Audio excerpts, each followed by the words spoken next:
नमस्कार दोस्तों, क्या आपने कभी सोचा है कि जब किसी इंसान पर लक्ष्मी और सरस्वती एक साथ किसी के पास आ जाती हैं तो क्या होता है। तो अगर आपको ये बात जानना है तो आप हमारा वीडियो देखते रहिए। इसकी शुरुआत ऐसे होती है कि उनका लक्ष्य अगला प्राइवेट जेट खरीदने का होना चाहिए था। वैसे भी किसी की कुल संपत्ति अगर 18,000 करोड़ रुपए की हो तो 300 करोड़ रुपए के प्राइवेट जेट विमान खरीदने पर ऑडिटर भी एतराज क्या ही करेंगे। और जब पैसा आता हो तो फिर मुश्किल ही क्या है। वैसे भी लक्ष्मी माँ की जब उन पर छप्पर फाड़ कर धन बरसाती हैं तो ऐसे फैसले किसी को खर्चीले नहीं लगते। शायद इसीलिए एक खरबपति के लिए जेट विमान खरीदना ऐसा ही है जैसे किसी मैनेजर के लिए मारुति कार खरीदना। लेकिन जोहो कॉरपोरेशन के चेयरमैन श्रीधर वेम्बू पर लक्ष्मी के साथ साथ मां सरस्वती की कृपा भी थी। इसलिए उनके इरादे औरों से बिल्कुल अलग थे। प्राइवेट जेट खरीदना तो दूर, उन्होंने अपनी कंपनी बोर्ड के निदेशकों से कहा कि वे अब कैलिफोर्निया, जो कि अमेरिका में है, वहां से जोहो कॉरपोरेशन का मुख्यालय कहीं और ले जाना चाहते हैं। श्रीधर के इस विचार से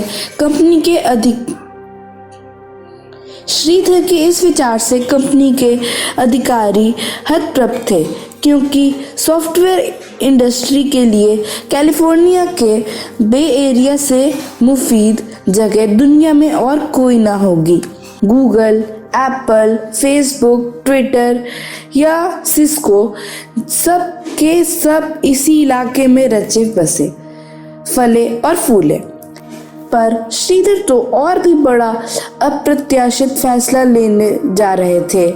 वे कैलिफोर्निया से शिफ्ट होकर सिएटल या ह्यूस्टन नहीं जा रहे थे, वे अमेरिका से लगभग 13,000 किलोमीटर दूर चेन्नई वापस आ रहे थे। जी हाँ, भारत में चेन्नई में वापस आ रहे थे। उन्होंने बोर्ड मीटिंग में कहा कि अगर डेल, सिस्को, एप्पल या गूगल अपने दफ्तर और रिसर्च सेंटर भारत में स्थापित कर सकते हैं तो जोहो कॉरपोरेशन को स्वदेश लौटने पर परहेज क्यों है। श्रीधर के तर्क और प्रश्नों के आगे बोर्ड में मौन छा गया। फैसला हो चुका था। आईआईटी मद्रास के इंजीनियर श्रीधर वापस मद्रास जाने का संकल्प ले चुके थे। उन्होंने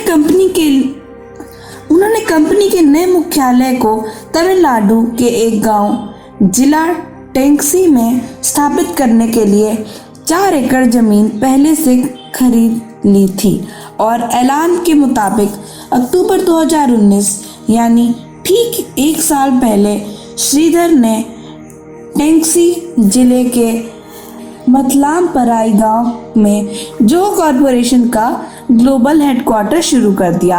यही नहीं, $2.5 बिलियन के जोहो कॉरपोरेशन ने पिछले ही वर्ष सॉफ्टवेयर डेवलपमेंट कारोबार में 3,410 करोड़ रुपए का रिकॉर्ड राजस्व प्राप्त करके टेक जगत में बहुतों को चौंका भी दिया था, पर स्वदेश क्यों लौटना चाहते थे। तो जो श्रीधर थे, अमेरिका के किसी एजेंसी या बैंक या स्टॉक, तो आखिर श्रीधर भारत ही क्यों लौटना चाहते थे, अपने स्वदेश में ही क्यों लौटना चाहते थे। श्रीधर अमेरिका की किसी एजेंसी या बैंक या स्टॉक एक्सचेंज के दबाव के कारण स्वदेश नहीं लौटे, बल्कि उन पर प्रतिस्पर्धा का दबाव भी नहीं था। जी हाँ, वे कोई नया व्यवसाय भी नहीं शुरू कर रहे थे। वे किसी नकारात्मक कारण से नहीं, एक सकारात्मक विचार लेकर वतन लौटे, अपने भारत में लौटे।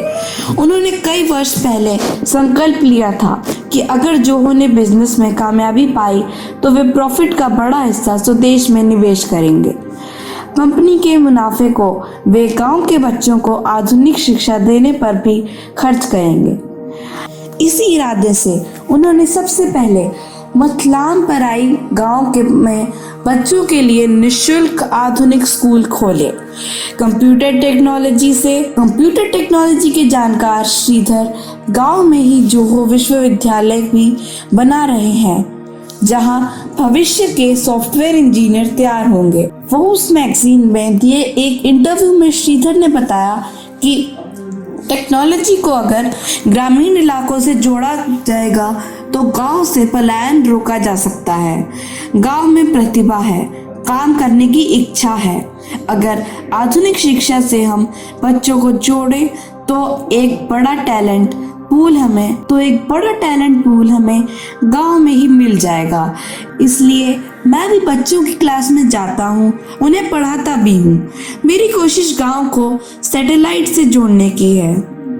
हम न सिर्फ दूरियां मिटा रहे हैं, न सिर्फ पिछड़ापन दूर कर रहे हैं, बल्कि शहर से बेहतर डिलीवरी गांव से देने जा रहे हैं। प्रोडक्ट चाहे सॉफ्टवेयर ही क्यों ना हो, श्रीधर बताते हैं। तस्वीरें जाहिर करती हैं कि श्रीधर बेहद सहज और सादगी पसंद इंसान है। वे लुंगी और बुशर्ट यानी कि शर्ट में ही आपको ज़्यादातर दिखेंगे। गांव और तहसील में आने जाने के लिए वे साइकिल पर ही चल निकलते हैं। उनकी बातचीत से, हाव भाव से ये आभास भी नहीं होता कि श्रीधर एक खरबपति सॉफ्टवेयर उद्योगपति हैं, जिन्होंने 9,000 से ज़्यादा लोगों को रोजगार दिया है, जिसमें अधिकांश इंजीनियर हैं। उनकी कंपनी के ऑपरेशन अमेरिका से लेकर जापान और सिंगापुर तक फैले हुए हैं, जहां 9,300 टेक कर्मियों को रोजगार मिला है। श्रीधर का कहना है कि आने वाले वर्षों में वे करीब 8,000 टेक रोजगार भारत के गांवों से उपलब्ध कराएंगे और ग्लोबल सर्विस को देश के नॉन अरब इलाकों में शिफ्ट करेंगे।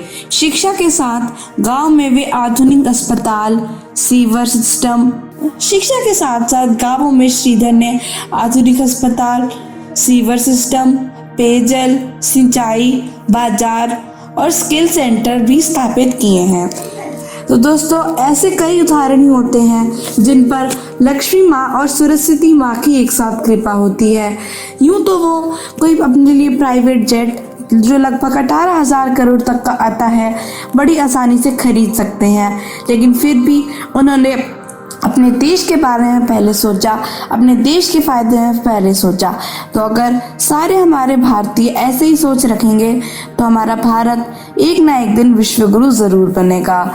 तो मुझे उम्मीद है आपको ये वीडियो अच्छा लगा होगा। अगर आपको इस वीडियो से इंस्पिरेशन मिली है तो आप इस वीडियो को ज़्यादा से ज़्यादा शेयर करें, इस वीडियो को लाइक करें और हमारे चैनल को सब्सक्राइब करिए और साथ में जो बेल आइकन है उसे भी दबाइएगा, जिससे आपको ऐसी इंफॉर्मेटिव और मोटिवेशनल वीडियो और अलग अलग टॉपिक्स पे वीडियो जल्दी सबसे पहले देखने को मिले। तो दोस्तों, आज के लिए बस इतना ही। मिलता हूँ आपसे एक नई वीडियो में। धन्यवाद। जय हिंद, वंदे मातरम।